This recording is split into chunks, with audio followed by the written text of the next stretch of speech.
ถานีข่าวคุณภาพ Quality News Station 97 FM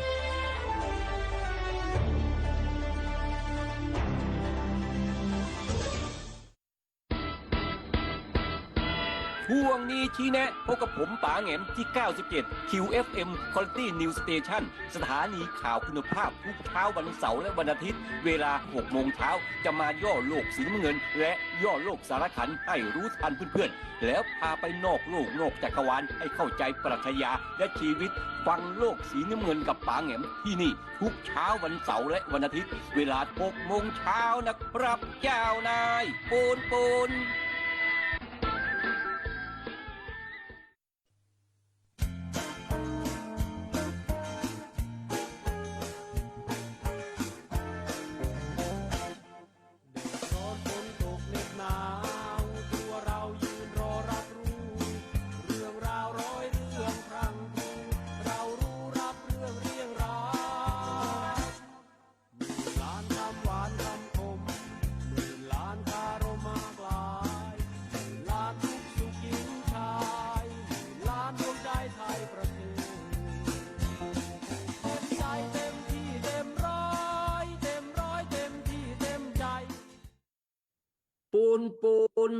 สวัสดีครับพบกับผมป๋าแหงมและทีมงานที่ไม่รู้จักเน็ตไม่รู้จักเหนื่อยนะครับเจ้านายสวัสดีครับเช้าอย่างนี้นะครับพบกับผมได้ที่นี่ที่คลื่นข่าวคุณภาพ FM 97 เมกะเฮิรตซ์ก็ผมก็จะทำหน้าที่เป็นตู้จดหมายที่ดีนะครับตู้จดหมายที่ไม่สามารถปฏิเสธข่าวสารได้แม้แต่ฉบับเดียวแล้วก็ผมก็ทยอยส่งข่าวสารนั้นไปให้เพื่อนๆทุกคนสำหรับรายการโลกสารขันประจำวัน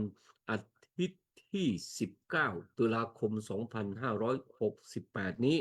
จะคงต่อเนื่องจากเมื่อวานนะครับเกี่ยวกับประเทศเพื่อนบ้านเราใกล้ๆนี่แหละข่าวดังไปทั่วโลกตอนนี้มาถึงคิวของประเทศเกาหลีใต้บ้าง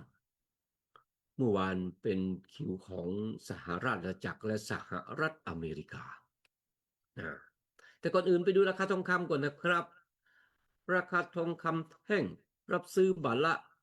65,900 บาทขายออกบาทละ 66,000 บาทราคาทองรูปพรรณรับซื้อบาทละ 64,581 บาท60 สตางค์ขายออกบาทละ 66,800 บาทเห็นไหมเยอะขึ้นมาแล้วนะเนี่ย66,800 บาทแล้วแล้วทุนโลกก็พูดถึงเรื่องทองกันว่าอย่างไรบ้าง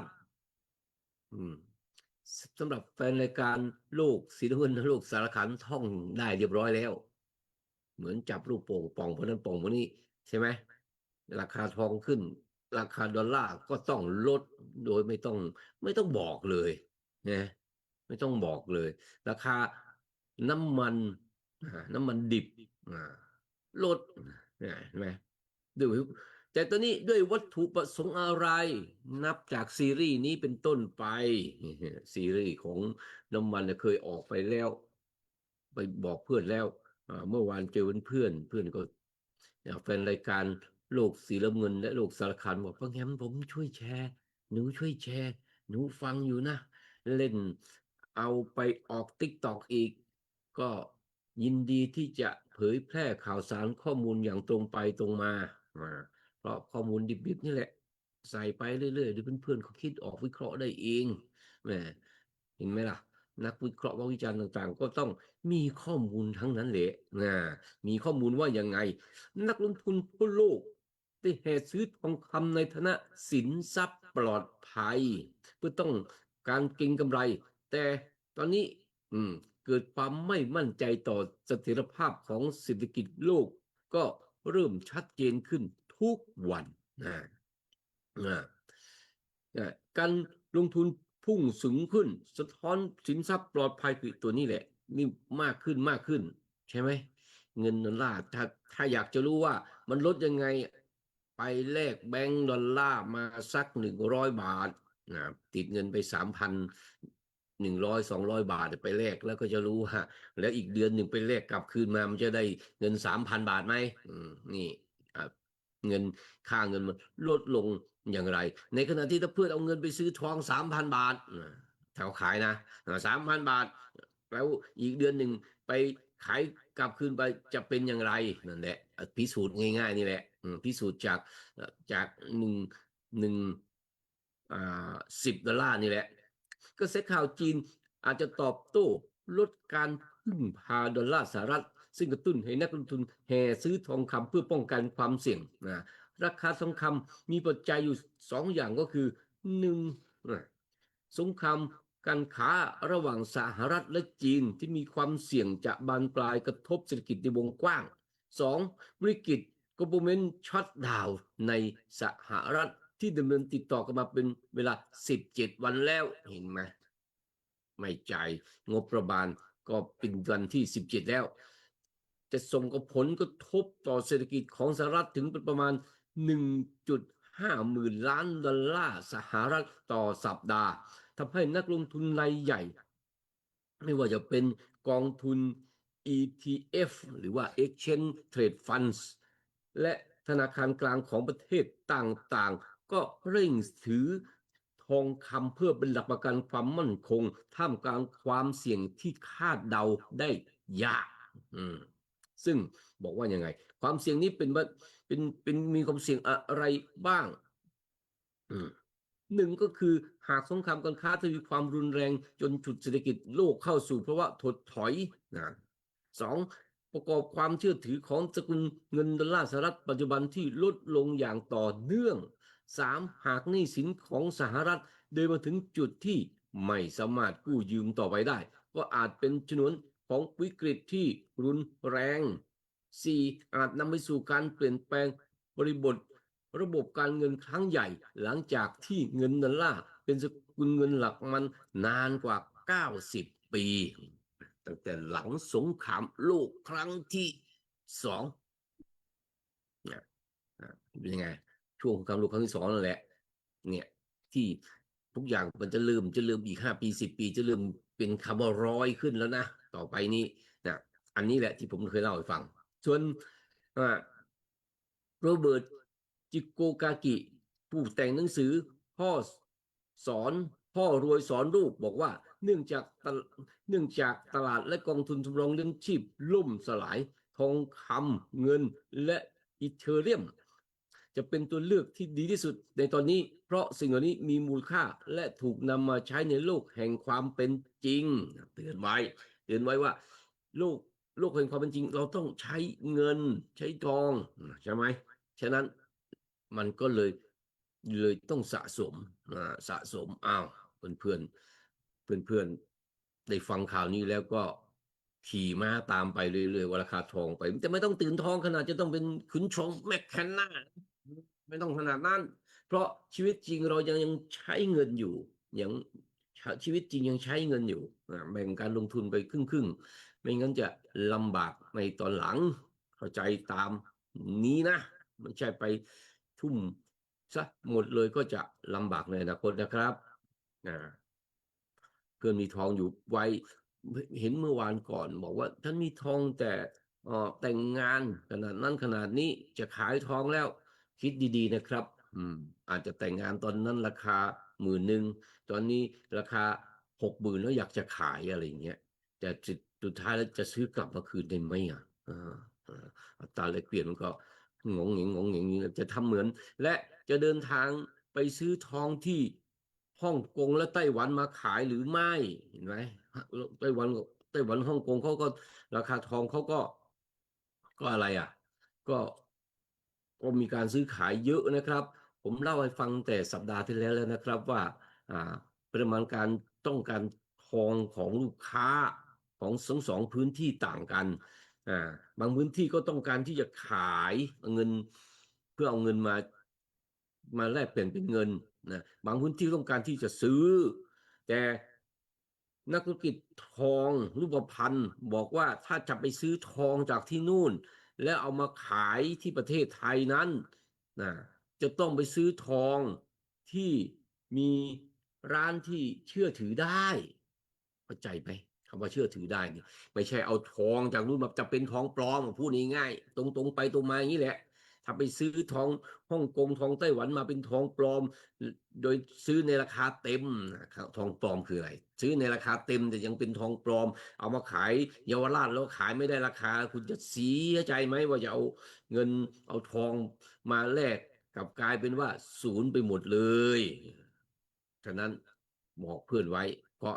เรายังชอบท่องเที่ยวไปที่อื่นอยู่แล้วจะไปซื้อทองก่อนจะกลับบ้านนะที่สนามบินที่อะไรนะระวังเด้อนางเด้อเพราะปัญหาทองก็จะเกิดมิจฉาชีพตามมาไปดูสถานการณ์ของเพื่อนบ้านเราดีกว่านะครับเมื่อวานวันที่18ตุลาคมนายศิรศักดิ์พวงเกตแก้วรัฐมนตรีว่าการกระทรวงการต่างประเทศ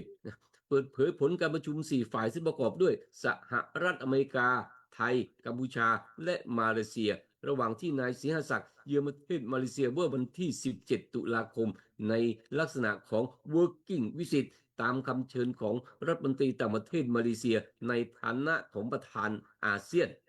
ซึ่งฝ่ายไทยได้ย้ำความสำคัญของการปฏิบัติตามข้อตกลงหยุดยิงอย่างเคร่งครัดพอพูดของไทยเสร็จนะครับผมจะเล่าเรื่องของไทยก่อนนะครับแผงของไทยก่อนเสร็จแล้วก็จะมาสลับของแผงของ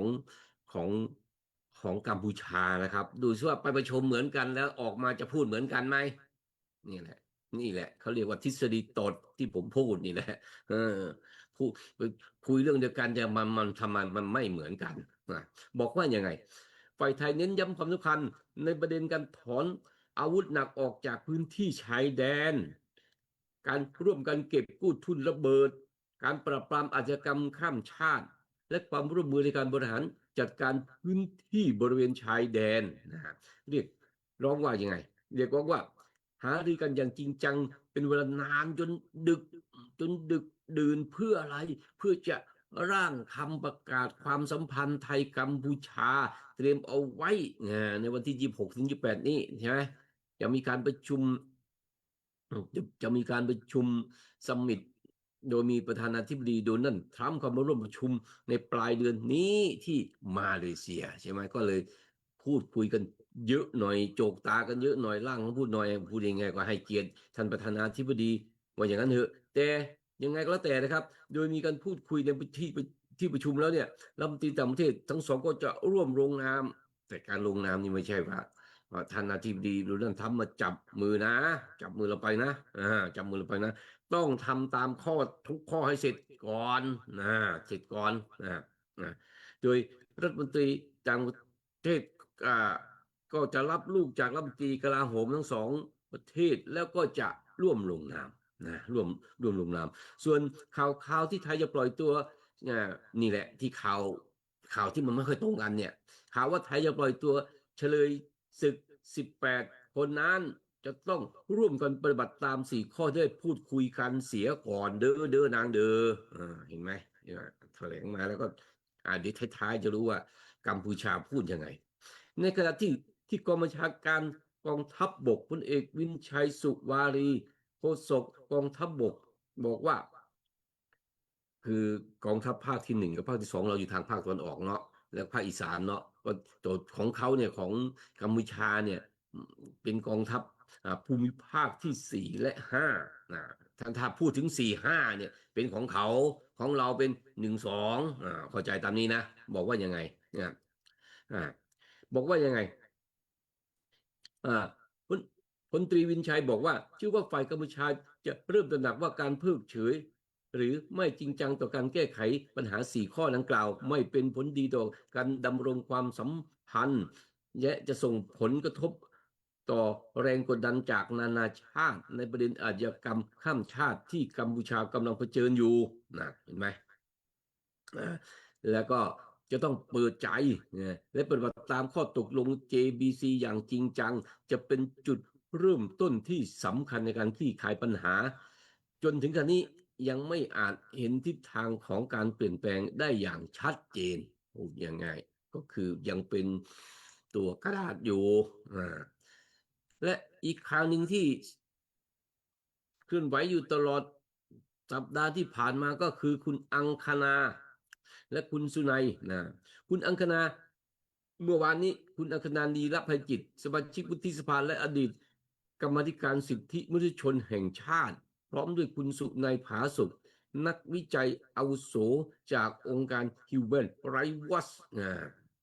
ได้ยื่นหนังสือต่อพลตำรวจเอกกิตติรัตน์พันเพชรหลังจากที่ทั้งคู่ถูกคุกคามและขู่เอาชีวิตผ่านสื่อออนไลน์โดยเฉพาะจากกลุ่มแฟนคลับของในกันจอมพลังเธอบอกว่ายังไงเธอบอกว่าที่ฉันเพียงตั้งคำถามต่อรัฐบาลตามสิทธิขั้นพื้นฐานแต่กลับถูกกล่าวหาว่าไม่รักชาติปัจจุบันสถานการณ์ได้เกินกว่าเสรีภาพจึงจำเป็นต้องขอความคุ้มครองดิฉันและคุณสุนัยเป็นคนไทยและ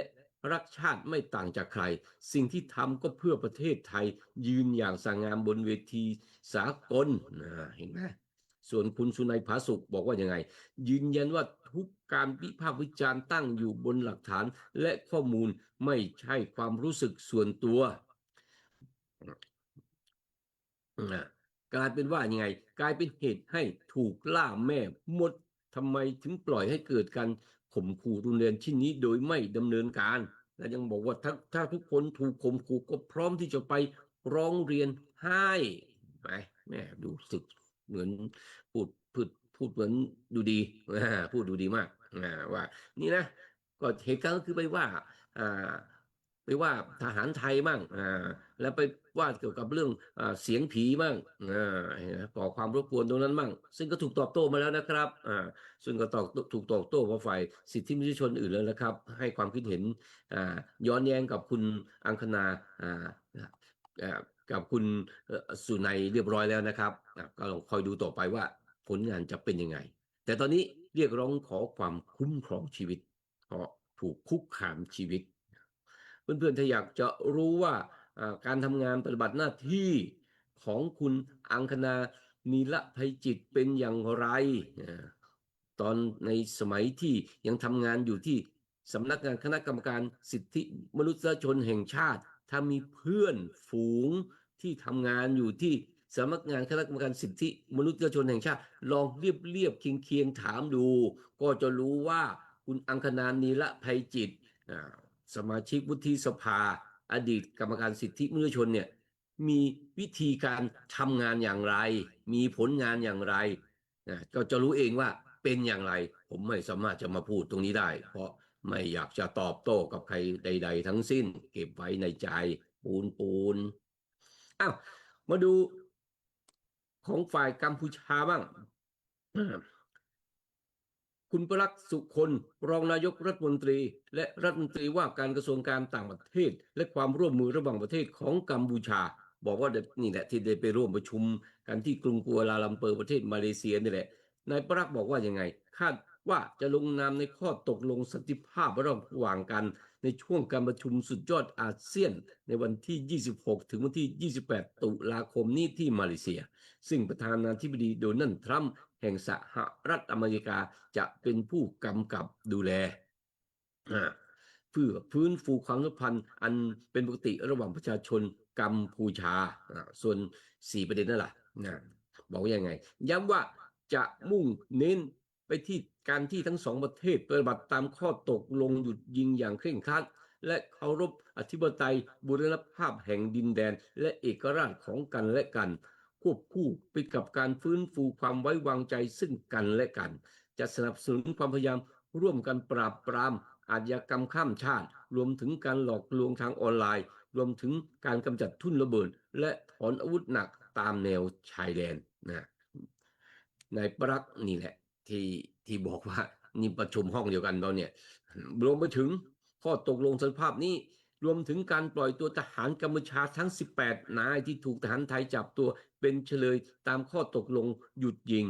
ไทยจะปล่อยตัวทหารกัมพูชาทั้ง18นายซึ่งถูกจับตัวไปในวันที่ข้อตกลงหยุดยิงมีผลบังคับใช้มานี่ประชุมห้องเดียวกันวะเนี่ยประชุมห้องเดียวกันวะเนี่ยกัมพูชาแถลงบอกว่าจะยินดีปฏิบัติ4ข้อนั้นที่ไทยทำใน GBC แล้วบอกว่าจะปล่อยตัวอีก18นายของเฉลยศึกของไทยปฏิเสธโดนแล้วเรียบร้อยแล้วต้นชั่วโมงก็ปฏิเสธไปแล้วอ้าว คอยดูซิว่า อย่างนี้ท่านประธานาธิบดีโดนัลด์ทรัมป์ดอทว่าที่เนี่ยจะเสียเวลาเปล่าหรือเปล่าเนาะไม่เป็นไรแต่ถือว่าเป็น991ของประชาธิปไตยนะในขณะที่เป็นชายแดนนะครับก็ยังมีลำโพงใหญ่ใช่ไหมเห็นว่ามีลำโพงไปล้มอะไรอีกใช่ไหมทางนู้นก็มาประจันหน้ากับของเราทางเราก็ประจันหน้าของเขากลับกลายเป็นมหกรรมโชว์เครื่องเสียงคือเครื่องเสียงในเวลา1 ชั่วโมงอ้าวก็คอยดูต่อไปว่าจะเป็นอย่างไรนะครับไม่ขอคอมเมนต์มากมายเดี๋ยวจะทีนี้เพื่อนๆก็ได้รับทราบข่าวสารข้อมูลไปเยอะแล้วไปเยอะแล้วเรียกว่าพูดมากผมชอบพูดอยู่เรื่อยเลยฮะพูดมากมันก็หลายความคิดเลอะเทอะอย่างเงี้ยพูดมากเลอะเทอะผมชอบพูดแค่นี้แล้วก็เดินผ่านไปนี่คือบรรยากาศข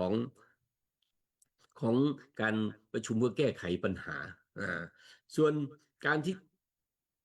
เดินทางของเกาหลีใต้มาก็เข้มข้นขึ้นทุกขณะจิตเข้มข้นที่กัมพูชาบอกว่ายังไงสนับสนุนการปราบปรามอาชญากรรมข้ามชาติรวมถึงการหลอกลวงออนไลน์นั้นก็นี่แหละเขาบอกนี่เนี่ยเขาให้ความสนับสนุนแล้วเดี๋ยวตอนท้ายของเบรกก็จะรู้ว่าเขาไปแค่วันที่16เองนะฮะได้ข้อตกลงแล้ว3 ข้อว่าผู้หญิงคนนี้เก่งจังได้แค่ข้อตกลง3 ข้อแต่ก่อนอื่นตอนนี้เหมาลำแล้วนะ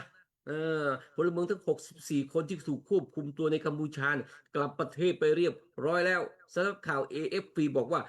พลเมืองทั้ง64คนที่เดินทางไปที่สนามบินนานาชาติอินชอนในเมื่อเช้าวันเสาร์เรียบร้อยแล้วในคดีหลอกลวงออนไลน์และศูนย์หลอกสมัครงานปลอมซึ่งมีการหลอกลวงและกักขังชาวเกาหลีใต้เป็นจำนวนมากคดีนี้มีส่วนในการปราบปรามเครือข่ายแก๊งหลอกลวงลงทุนคริปโตพิกบัตเชอร์ริงสแคมอย่างที่ผมเล่าให้ฟังเขามีร่างกฎหมายเชือดหมูไงพิกเนี่ยคือหมูเชือดหมูของอเมริกาซึ่งเป็นรูปแบบของอาชญากรรมไซเบอร์ที่คนร้ายสร้างความไว้วางใจกับเหยื่อผ่านโซเชียลมีเดียก่อนหลอกให้ลงทุนโดยแพลตฟอร์มปลอมและยักยอกเงินไปนี่คือประเด็นตรงนี้แล้วก็ยักยอกไปไม่เห็นหน้าเห็นตากันโดยรายงานระบุว่ายังไงเกาหลีใต้จำนวนหนึ่งอยู่ในกลุ่มที่ถูกควบคุมตัวอาจเป็นเหยื่อที่ถูกหลอกไปทำงาน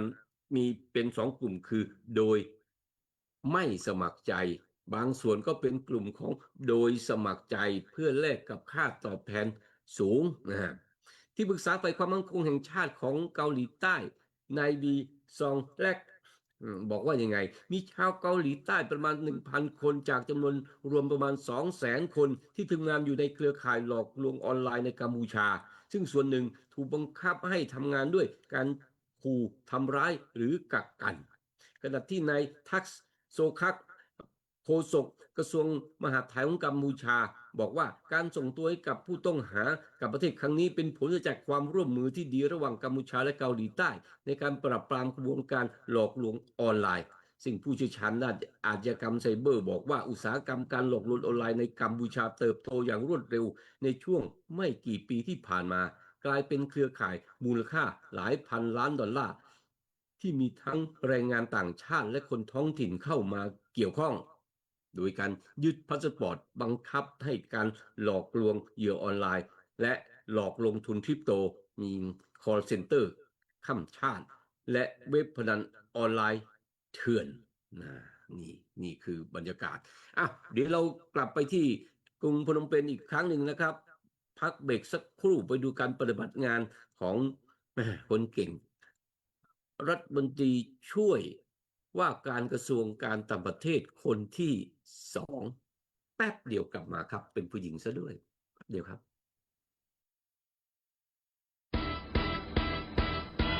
ช่วงนี้ชี้แนะพบกับผมป๋าแหงมที่ 97 QFM Quality News Station สถานีข่าวคุณภาพทุกเช้าวันเสาร์และวันอาทิตย์ เวลา 6 โมงเช้าจะมาย่อโลกสีน้ำเงิน และย่อโลกสารขันให้รู้ทันเพื่อนๆ แล้วพาไปนอกโลกนอกจักรวาลให้เข้าใจปรัชญาและชีวิต ฟังโลกสีน้ำเงินกับป๋าแหงมที่นี่ ทุกเช้าวันเสาร์และวันอาทิตย์ เวลา 6 โมงเช้านะครับเจ้านายปูนค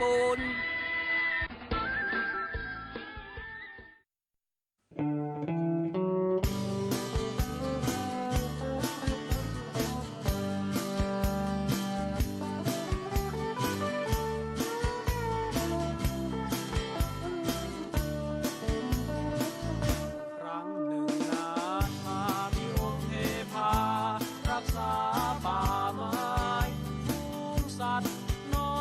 ยใหญ่ได้พักอาศัยมีความร่มเย็นต่อมาวันเทพารักษ์ลืมตั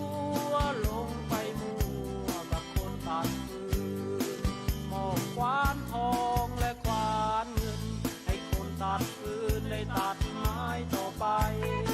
ส่วนเทพารักษ์มีบ้านใหญ่โตมีรถเก๋งโกเงินทองมากมายเลิกสิงสู่ดูแลต้นไม้จากป่าใหญ่กลายเป็นคนเมืองสงสารเทพารักษ์ดีๆต้องหลีกหนีกลับเมืองสวรรค์ดูแลป่าได้ไม่นานก็ขวางทางขวานชีวันเลยบันไลเทพารักษ์จ๋าวนจงกลับมารักษาป่าไม้สิงสู่ดูแลพงไพรให้สัตว์น้อยใหญ่ได้อาศัยร่มเย็น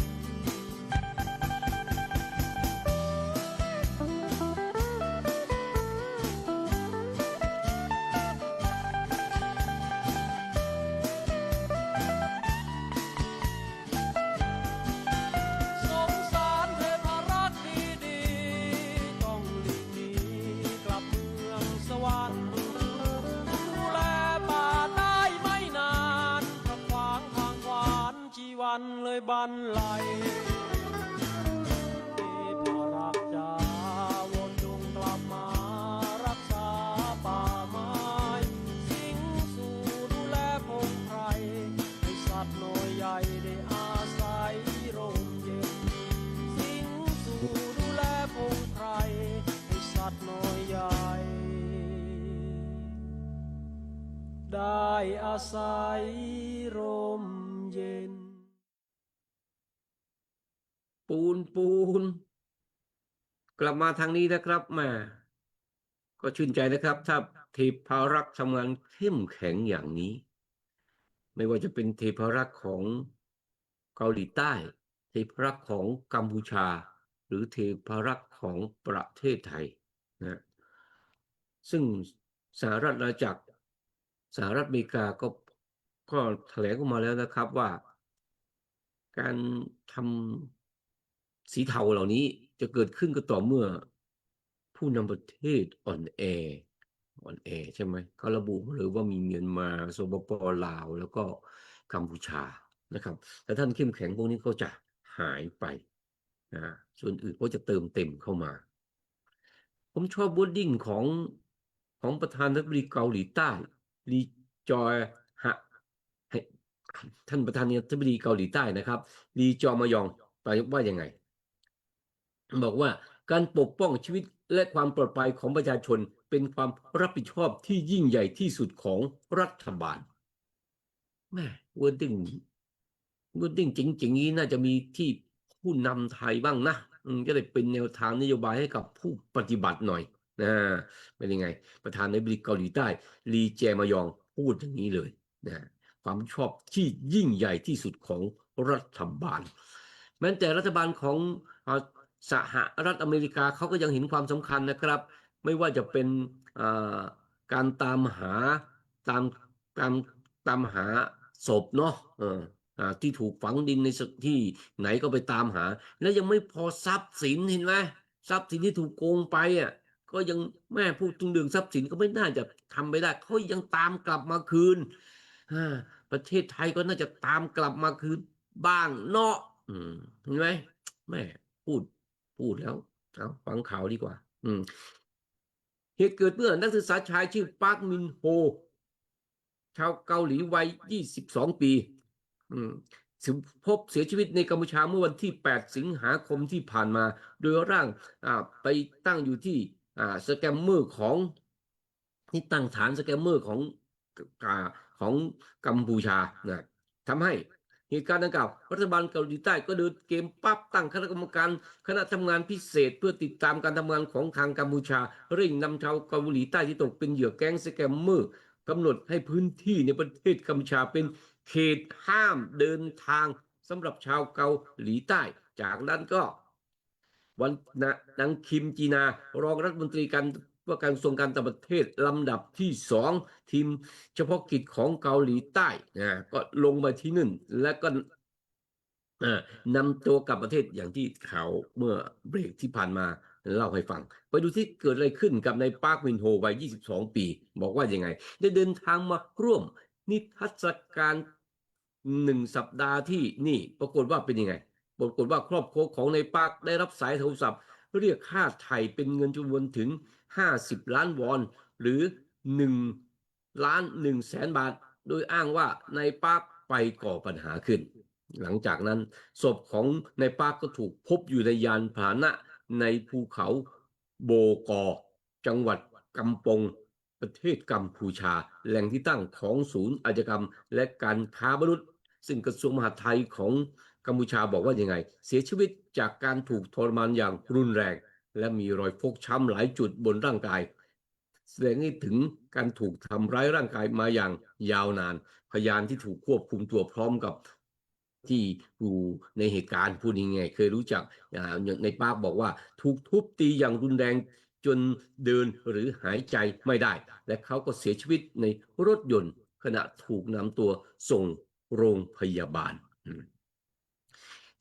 กระทรวงการต่างประเทศของเกาหลีใต้บอกว่าอย่างไรตัวเลขของเหยื่อของเกาหลีใต้ที่ถูกลักพาตัวไปกัมพูชาพุ่งสูงขึ้นในช่วงไม่กี่เดือนที่ผ่านมาจากเดิมมีแค่10 ถึง 20 กรณีต่อปีกลายเป็น220 กรณีเมื่อปี 2567 ปีที่แล้วและเพิ่มขึ้นเป็น330 กรณีในเดือนสิงหาคม 2568 เห็นไหมเพิ่มขึ้นเยอะไหมไทยไปทำงานเกาหลีไปทำงานไต้หวันไปทำงานฮ่องกงส่วนยังไงมาลองงองแงงไงนี่เกาหลีใต้มาทำงานในประเทศกัมพูชาย้อนแย้งกันหรือเปล่าคิดเองแล้วกันอะไรเนี่ยคุณมันจะมีงานให้คุณทำเหรอบอกว่ายังไงเหยื่อจำนวนนี้เพื่อเป็นการขยายตลาดของกลุ่มสแกมเมอร์เพราะเหยื่อชาวเกาหลีใต้ถือเป็นกลุ่มที่มีมูลค่าสูงเรียนเก่งรู้คอมพิวเตอร์เยอะแล้วมาแล้วก็ถูกขายต่อไงถูกขายต่อไป10,000หรือ15,000 เหรียญสหรัฐนะขายไปต่ออีก2 วันหลังจากพบศพของนักศึกษารัฐมนตรีว่าการกระทรวงต่างประเทศของเกาหลีใต้โชฮยอนได้เรียกเอกอัครราชทูตกัมพูชาประจำกรุงโซลมาเข้าพบแล้วก็ออกคำเตือนแก่นักท่องเที่ยวไม่มีความจำเป็นอย่าออกไปเที่ยวที่บริเวณจุดนี้ของกัมพูชากระโดดพื้นที่ให้ภูเขาโบกอในประเทศในจังหวัดกำปงเมืองบาแวดและเมืองปอยเปตเป็นเขตห้ามเดินทางส่วนทางกัมพูชาแม่ก็เอาใจเหลือเกินจับกลุ่มผู้ต้องสงสัยชาวจีน3 รายอยากเห็นหน้าจังว่าหน้าตาเป็นยังไงบอกว่าเชื่อมโยงกับการเสียชีวิตของนายปาร์คที่อยากเห็นหน้าเนี่ยอยากดูว่าจับแพะมาหรือเปล่าหนวดคางยาวหรือเปล่าของไทยเราชอบเรียกลองจับแพะวันที่11 ตุลาคมไล่ทำลายฟังนิดหนึ่งประธานาธิบดีเกาหลีใต้ดีเจมายองได้ประกาศนโยบายเต็มรูปแบบเพื่อจัดการปัญหาเหยื่อของสแกมเมอร์ที่เพิ่มสูงขึ้นพร้อมสั่งให้กระทรวงที่เกี่ยวข้องเจ้าหน้าที่จากสำนักงานตำรวจแห่งชาติกระทรวงยุติธรรมและหน่วยข่าวกรองแห่งชาติเกาหลีใต้ไปชันสูตรพลิกศพร่วมกันระหว่าง2 ประเทศ รุ่งเช้ามา12ตุลาคมสำนักงานตำรวจแห่งชาติเกาหลี Korean National Police Agency ได้ประกาศการประชุมสุดยอดทวิภาคีกับสำนักงานตำรวจกัมพูชาในสัปดาห์หน้าก็คือสัปดาห์ที่จะถึงนี้นะซึ่งจะตั้งหน่วยตำรวจเกาหลีและจัดกำลังตำรวจเกาหลีประจำเอเชียตะวันออกเฉียงใต้เพื่อจัดการปัญหาอาชญากรรมออนไลน์ข้ามชาติรัฐสภาเกาหลีใต้คณะกรรมการกิจการการเมืองและคณะกรรมการกิจการต่างประเทศเรียกร้องให้มีการจัดตั้งระบบรับมือเพื่อจัดการกับอาชญากรรมทางการเงินระหว่างประเทศและหลอกลวงจ้างงานในต่างประเทศกระทรวงการจ้างงานและแรงงานของเกาหลีใต้ก็ให้คำมั่นว่าจะมีการสอบสวนการละเมิดกฎหมายวิธีปฏิบัติการจ้างงานที่เป็นธรรมอย่างละเอียดถี่ถ้วนสอบสวนเรื่องการทำงานอีกและกำหนดมาตรการรับมือที่เหมาะสมเพื่อเยียวยาและป้องกันเหยื่อสแกมเมอร์ข้ามชาติและประกาศแผนการพบปะกับตัวแทนจากเว็บไซต์จัดหางานเพื่อพัฒนาระบบการคัดกรองโฆษณาจัดหางานที่หลอกลวงของไทยเราห้ามโฆษณาการจัดหางานไปทำงานต่างประเทศนะครับเจ้านายและคณะกรรมการชุดพิเศษของรองนายกรัฐมนตรีกระทรวงการต่างประเทศลำดับที่2เดินทางไปกัมพูชาเพื่อเร่งหาพลเมืองเกาหลีใต้ที่ตกเป็นเหยื่อแก๊งสแกมเมอร์กลับประเทศภายในสัปดาห์นี้กลับไปแล้วส่วนหนึ่งก็คือ64คนไปถึงปั๊บคุณคิมอินอารัฐมนตรีช่วยว่าการกระทรวงการต่างประเทศคนที่2และเจ้าหน้าที่สำนักงานตำรวจแห่งชาติกระทรวงยุติธรรมสำนักงานข่าวกรองแห่งชาติเข้าร่วมปฏิบัติภารกิจทำยังไงเข้าพบปะหารือกับเจ้าหน้าที่ระดับสูงของกัมพูชาเพื่อเรียกร้องความร่วมมือในการสอบสวนคดีและหารือเกี่ยวกับการสอบสวนร่วมกันโดยเฉพาะคดีนักศึกษาเกาหลีใต้ที่ถูกทรมานจนเสียชีวิตนอกจากนี้มีแผนการในการส่งตัวเกาหลีใต้ที่ถูกกัมพูชาควบคุมตัวในข้อหาผิดกฎหมายกลับประเทศมีรายงานว่ามีชาวเกาหลีใต้จำนวนมากในกลุ่มนี้แสดงความจำนงที่จะยังคงอยู่ในกัมพูชาทำให้การสับตัวก็ต้องมันทบมาอยู่เยอะกับกลายเป็นว่าบางส่วนแสดงความจำนงที่อยู่ในกัมพูชาไอ้ตรงนี้แหละที่กัมพูชาก็จะพูดในแง่บวกกระทรวงการต่างประเทศเกาหลีใต้ประเมินว่ายังไงเดือนสิงหาคมที่ผ่านมีชาวเกาหลีใต้ประมาณ80 คนได้เดินทางไปกัมพูชาแต่ไม่สามารถติดต่อกลับได้อาจจะถูกกักขังและลักพาตัวเดือนนี้สิงหากันยาตุลาเนาะสิงหาเดินทางมาเยอะมีรายงานว่าอย่างไรอีกมีรายงานจากรัฐบาลเกาหลีใต้ว่ากำลังพิจารณาส่งนายพักอิลอดีตเอกอัครราชทูตประจำเลบานอนให้ไปปฏิบัติหน้าที่ในกัมพูชาแทนตำแหน่งเอกอัครราชทูตคนปัจจุบันที่ว่างลงในขณะนี้นู่นสั่งตรงจากเลบานอนย้ายมาอยู่กัมพูชาด่วนนั่นพบปะแล้วเป็นยังไงไปนางคิมจีนาไปพบปะใครบ้างเดินทางไปพบปะกับนั่นแหละนายกรัฐมนตรีแหละนายกรัฐมนตรีฮุนมาเน็ตบอกว่ากำลังเตรียมการหารายละเอียดวิธีการแต่ยังไม่รู้สรุปข้อสุดท้ายว่าจะทำอย่างไรในนางคิมบอกว่าประสานงานกับทางการเวียดนามและกัมพูชาอย่างจริงจังเพื่อสอบสวนคดีการเสียชีวิตของหญิงชาวเกาหลีใต้วัย30 ปีที่ถูกพบใกล้กับชายแดนระหว่าง2 ประเทศในเอเชียตะวันออกเฉียงใต้เมื่อสัปดาห์ที่แล้วซึ่งกำลังตรวจสอบในทางคดีอาจเชื่อมโยงกับแก๊งคอลเซ็นเตอร์ในกัมพูชาโอ้นี่มี2 คดีด้วยนี่เดือนางเดือ2 คดีก็คือคดีนักศึกษาชายวัย22เนาะกับหญิงสาววัย30 ปีเห็นว่าข่าวล่าสุดนี่ผมดูนี่เพิ่งออกมาเมื่อคืนดึกๆนะนางแบบเบลารุสก็ถูกหลอกไปทำงานที่เมียนมาแล้วก็เสียชีวิตด้วยนะอันนี้ตามไม่ทันนะตามไม่ทันเห็นมาแวบหนึ่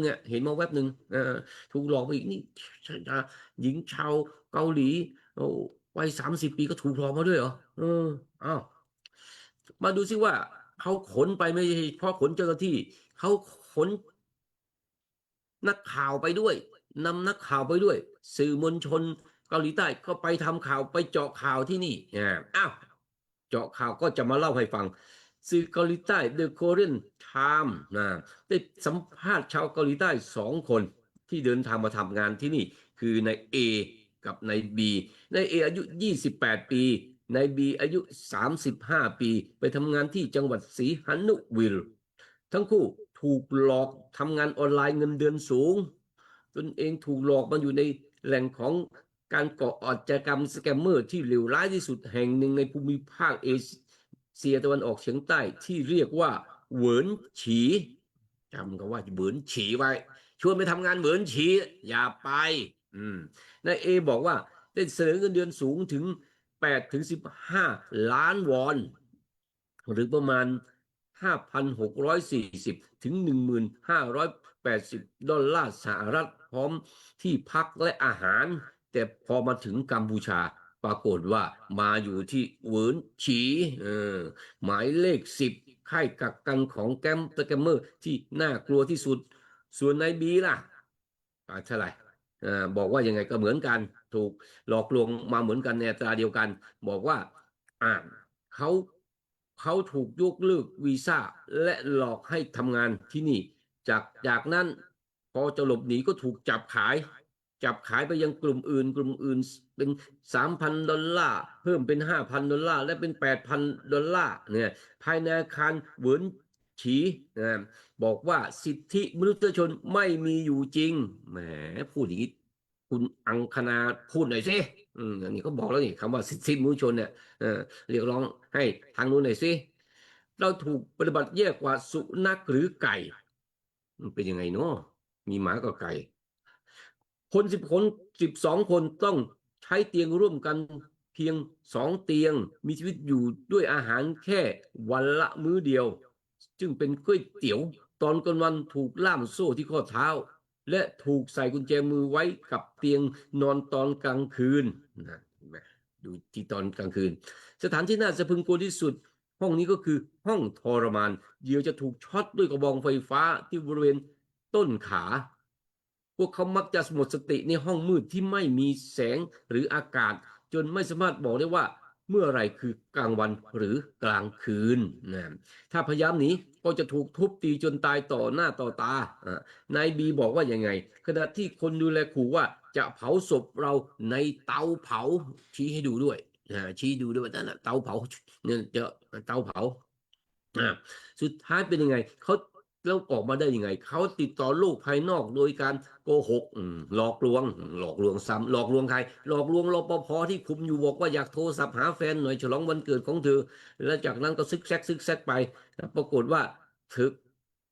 ครั้งแรกไม่สำเร็จถูกจับได้ถูกทรมานถูกล่ามโซ่ไว้ที่เตียงอีก1 เดือนโดยให้เข้าห้องน้ำเพียงวันละครั้งแต่เขาก็ยังไม่ยอมแพ้แหมอำนาจแห่งความรักไม่ยอมแพ้ใช้ช่องโหว่ระบบ Wi-Fi ที่ถูกตรวจสอบบริเวณนั้น Send to myself ไปสู่เว็บไซต์ของอีเมลจึงช่วยได้ไปบอกสสที่เกาหลีใต้ให้มาช่วยหน่อยนะเธอบอกว่ายังไงฉันคงไม่รอดแน่ถ้าความพยายามของฉันล้มเหลวอีกครั้งนะเห็นไหมนายเอนายบีบอกปัจจุบันนี้ทั้ง2 คนอยู่ภายใต้การคุ้มครองของตำรวจในฐานะพยานเรียกร้องให้เกาหลีใต้เร่งช่วยเหลือคนอื่นๆนักสิทธิมนุษยชนไทยเอาข่าวนี้ไปขยายความหน่อยได้ไหมเอาไปขยายความว่ายังไงนั่นแหละตามที่ว่านั่นแหละเพราะว่าเขาบอกว่าในเอในบีบอกว่านี่ยังเหลือเพื่อนอยู่ที่นั่นอีกหลายคนนะมีชาวเกาหลีอย่างน้อย 1,000 คนนะหรือมากกว่านั้นก็ได้เขาเห็นอยู่แค่นั้นเนาะเขาอยู่ในกลุ่มแค่นี้เนาะในเฉินฉีมีอยู่แค่นี้แต่ที่อื่นอาจจะมีเยอะกว่านี้โอ้โหนี่เอาระดับมันสมองมาทำอันนี้เลยเหรอเฉินจื่อนี่ไม่ธรรมดานะอ้าวนอกจากนี้ยังมีภาพอื่นตามมาอีกเพราะสื่อมวลชนไปเนาะมีภาพของฐานแก๊งสแกมเมอร์ของกัมพูชาฐานปฏิบัติการไทจือชื่อของตัวไล่หรือเปล่าเนี่ยตัวไล่เฉินจือหรือเปล่า นะอยู่ในจังหวัดตาแก้วประเทศกัมพูชาอยู่ห่างจากกรุงพนมเปญประมาณสัก40กิโลเมตรสถานที่นี้เจ้าของก็คือปรินกรุ๊ปเห็นไหมมีจือข้างหลังไทยจือเนี่ยปฏิบัติการไทยจือปฏิบัติการของฐานไทยจือนี้มีเป็นอาคารสูง4ชั้นจำนวน11แห่งโอ้โหยังกับคอนโดเลยเนี่ยเนี่ยสามารถรองรับอาชญากรสแกมเมอร์ได้มากกว่า 5,000 คนเจ้าหน้าที่เข้าไปไม่พบหัวหน้าสแกมเมอร์หรือคนงานเครื่องอุปกรณ์เครื่องคอมพิวเตอร์ถูกถอนออกหมดแล้วอาชญากรหลบหนีออกไปจากฐานปฏิบัติการก่อนที่ตำรวจจะมาถึงซึ่งแสดงว่าต้องได้รับข้อมูลจากตำรวจท้องถิ่นแน่นอนเพราะเป็นไปไม่ได้ที่กลุ่มอาชญากรจะหลบหนีออกไปอย่างรวดเร็วเช่นนี้มันเป็นแน่นอนเยอะเนาะเขารู้จักกันเขาก็ต้องเขารักกันเขาเลยบอกกันนะอนุมานได้ว่าอย่างนี้นะฮะมันว่าอย่างนี้อ้าวยังไงอ้าวก็บอกและนอกจากนั้นยังเดินไปอีกไปดูอีก2 แห่งคืออาคารของศูนย์วังกูและแมงโกที่วังกูไม่มีเจ้าหน้าที่รักษาความปลอดภัยเข้าออกและกำแพงสูงมีอาคารที่มีเหล็กเส้นหนาทึบบอกว่าเคยเป็นที่กักกันคนมาก่อนมีป้ายขาดวิ่นบอกว่าให้เช่าจะมีคนเช่าหรอกคนใกล้เคียงบอกว่าในช่วง3 เดือนที่ผ่านมาแทบไม่มีคนเข้าออกจากที่นี่เลยเป็นยังไงวิดีโอของสำนักข่าวฮันกุกอิลโบซึ่งได้รับจากชาวเกาหลีแสดงเห็นภาพแรงงานชาวจีนและชาวเกาหลีกำลังขนอุปกรณ์และกระเป๋าเตรียมย้ายสถานที่ใหม่นะโอ้โหเป็นกลุ่มนี้สุดยอดนะเป็นกลุ่มนี้ถูกอังกฤษและสหรัฐความบาดไปแล้วนะที่บอกผลกระทบต่อการเงินการทองอันก็อันนี้แหละนะก็อันนี้แหละนะตอนนี้เกาหลีใต้เสนอนี่ที่จะประชุมเนี่ยวิกฤตสแกมเมอร์ในวาระการประชุมของอาเซียนด้วยนะไม่รู้ว่าพูดอย่างนี้แล้วก็กัมพูชาจะห่อหมกไปด้วยหรือเปล่านี่คืองานพบกันและพบกันครั้งนี้บรรลุข้อตกลงอะไรบ้างเห็นไหมบรรลุข้อตกลงไปแล้วก็ต้องทำงานก็ต้องมีผลสรุปสิ3 ข้อ3 ข้อเป็นการพบกันระหว่างนายซาสุขะรองนายกรัฐมนตรีและรัฐมนตรีว่าการกระทรวงการต่างประเทศแล้วก็กับคุณคิมจีนารัฐมนตรีช่วยว่าการกระทรวงการต่างประเทศคนที่2ผลการพบปะกันสรุปได้ว่า1กระทรวงมหาดไทยกัมพูชาและเกาหลีจะจัดตั้งคณะทำงานเฉพาะกิจเพื่อเร่งการทำงานให้มีประสิทธิภาพสนับสนุนด้านการฝึกอบรมเสริมสร้างศักยภาพแบ่งปันข้อมูลแลกเปลี่ยนประสบการณ์กับเจ้าหน้าที่ผู้เชี่ยวชาญของกัมพูชานี่ข้อ1ร่วมมือกันตั้งศูนย์ทำงานเฉพาะกิจ2ฝ่ายเกาหลีจะเตรียมการจัดทำชื่อเป้าหมายของอาชญากรรมรวมทั้งผู้วางแผนหลอกลวงออนไลน์ต่างประเทศให้แก่กระทรวงมหาดไทยกัมพูชาคนพวกนี้นะที่หลอกคนเกาหลีใต้ไปทำงานที่นี่และขึ้นบัญชีดำไปด้วยห้ามให้บุคคลเหล่านั้นเข้าประเทศซึ่งนายซาสุขะบอกว่ายังไงเป็นหัวใจเลยนี่สำคัญของการร่วมมือระหว่างประเทศนั่นนี่โอ้โหอันนี้ความลับรู้แล้วว่าใครเป็นใครนี่จะยื่นอะไรให้ใครหรือเปล่าคิดเองแล้วกันนะทีมงานเรารู้อยู่แล้วว่าเป็นยังไงห้ามไม่ให้เข้าประเทศและสั่งการให้เจ้าหน้าที่เฝ้าระวังควบคุมตัวกลุ่มเหล่านี้นะรองนายกรับมุกทันทีเลย3ในซาสุขะและดังคิมจีนาตกลงที่จะเพิ่มกิจกรรมด้านการศึกษาและสร้างความตระหนักรู้ให้แก่ประชาชนของตนเป่าประกาศให้ประชาชนรู้มากยิ่งขึ้นว่าทำมันอย่างนี้ไม่ดีนำงี้ไม่ดีให้ความรู้มากขึ้นขณะที่ว่ายังไงรองนายกรัฐมนตรีซาก็ยกย่องนางคิมจีชาและคณะเป็นต้นแบบสะท้อนถึงความเป็นจริงเห็นไหมความหวานเคลือบคาราเมลของกัมพูชาเบอร์ดิ้งตอนนี้ไปนี่ดีๆทั้งนั้นรวมถึงมนุษยชาติทั่วโลกด้วยยืนยันประเทศได้บังคับใช้กฎหมายเกี่ยวกับคดีหลอกลวงทางออนไลน์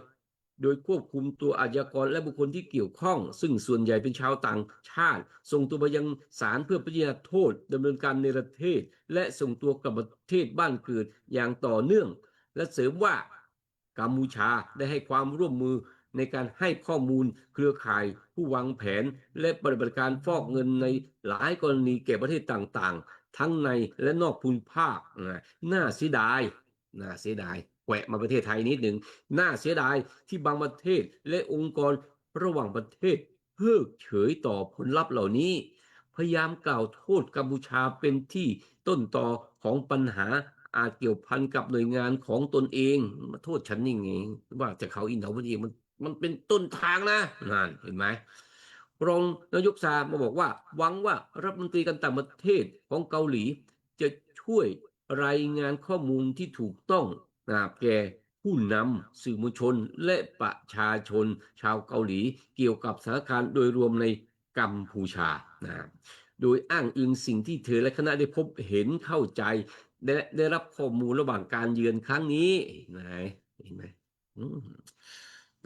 นี่รองนายกของทางนู้นว่าส่วนทางเกาหลีใต้ว่ายังไงรู้ทันกันนะเนี่ยคิมจินะก็บอกว่ายังไงบอกว่าเป็นความจริงที่อาชญากรที่เกี่ยวข้องกับการหลอกลวงทางออนไลน์มีเครือข่ายที่กว้างขวาง